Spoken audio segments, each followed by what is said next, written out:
In New Zealand, our winter has been and gone. However, I'm sharing with you today my favourite pumpkin soup recipe. If you've got a spare day, or if it's a rainy day and you're looking for something to do, I love making this creamy soup. If you're feeling ambitious, you can also roast the pumpkin seeds, meaning that you don't waste any of this beautiful vegetable. On this particular day, my auntie had actually given me some of her pumpkins that she sells. I found a recipe on the Minimalist Baker website, so I will link that one for you below. I followed that recipe and the instructions on how to roast the pumpkin seeds. This was something I'd never done before, but it was very easy to do. You can see here that these beautiful pumpkins were super easy to scoop out.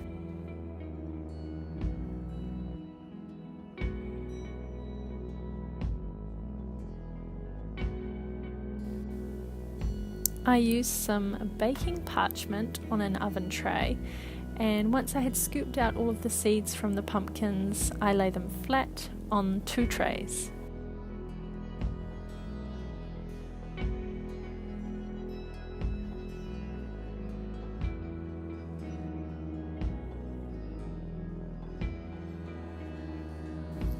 Then, using a small amount of oil, I brushed all of the pumpkins and then cracked some salt over them before putting them in the oven.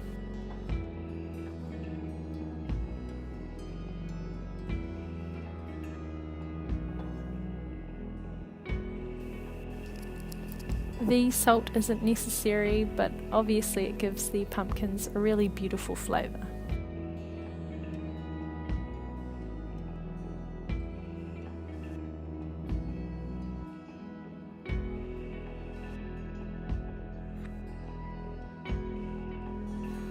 Whilst the pumpkin wedges were roasting in a hot oven, I then put the pumpkin seeds that I had scraped out earlier into a colander and started to run water over them.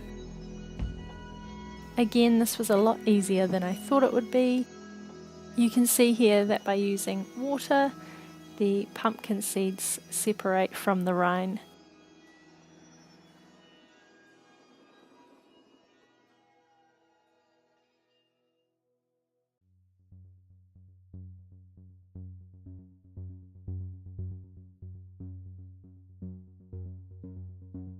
The recipe calls to boil these pumpkin seeds in salted water for 10 minutes before you oven roast them. For every half cup of pumpkin seeds, you add 2 cups of water and 1 tablespoon of salt.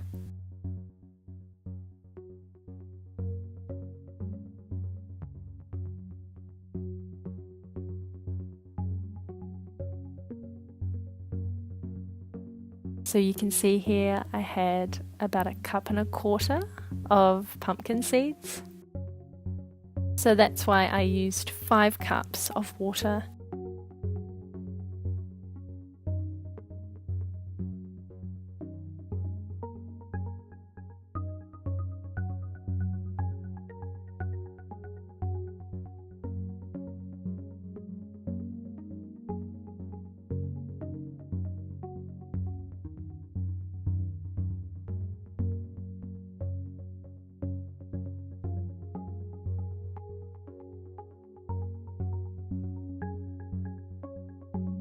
You'll see here that once the pumpkin seeds are boiled, they're slightly lighter in colour. Take them off the element and let them to rest on one side. I always like to make sure that my pumpkin is super soft, so this time round I checked, but I decided to leave them in for a little bit longer.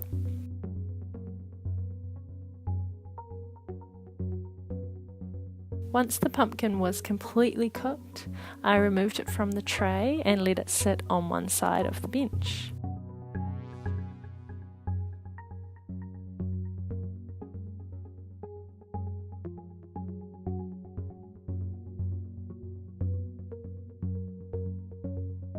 I then used the same tray, a little bit more of baking parchment, and I sprinkled the boiled pumpkin seeds with a small amount of oil.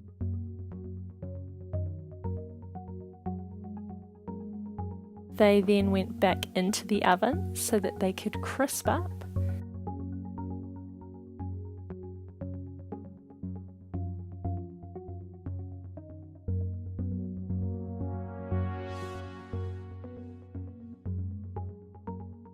And you'll see here that once they're cooked, they're a darker shade of brown, but I actually would have left mine in for a little bit longer so that they were a little bit crispier and they had more of a snap to them.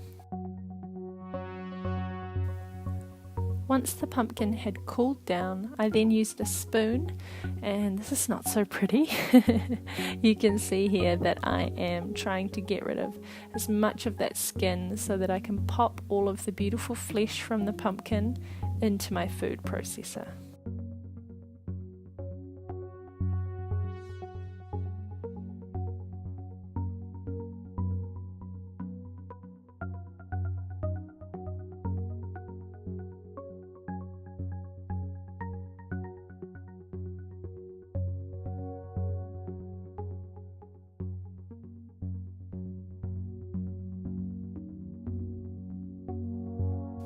Remember to take out the top of the food processor when you are mixing this pumpkin puree up. That way you're allowing the steam to escape out the top.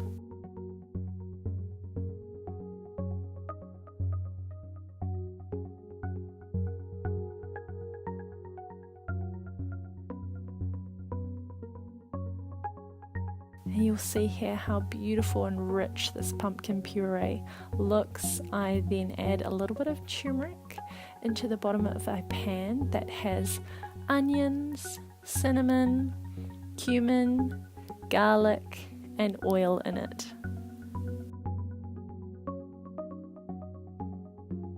This is the base for your pumpkin soup, and it's really important to cook this on a medium heat until your onions go glassy-like, so see-through.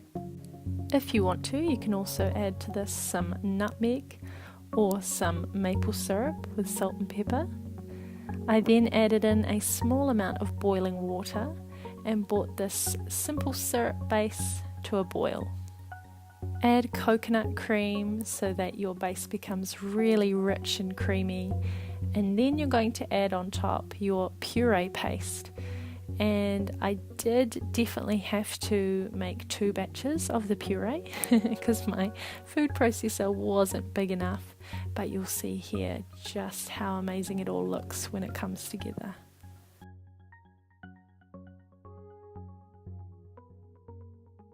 I added my salt and pepper in last. You can see here the fine black pepper that I added in. Then I let my soup simmer for another sort of 5 to 10 minutes.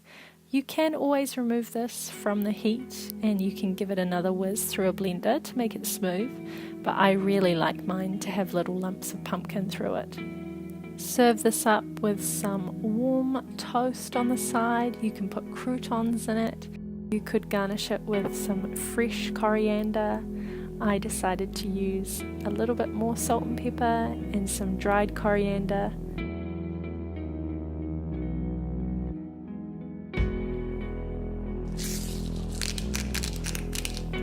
And then you can sit back, relax, and enjoy your pumpkin soup. Perfect for a lazy day, perfect for a rainy day. I hope you really enjoyed this video. If you're on the other side of the world, you'll be going into your autumn and winter now, so I hope you'll find this recipe helpful. Please like and subscribe, and I'll see you on the next one. Bye!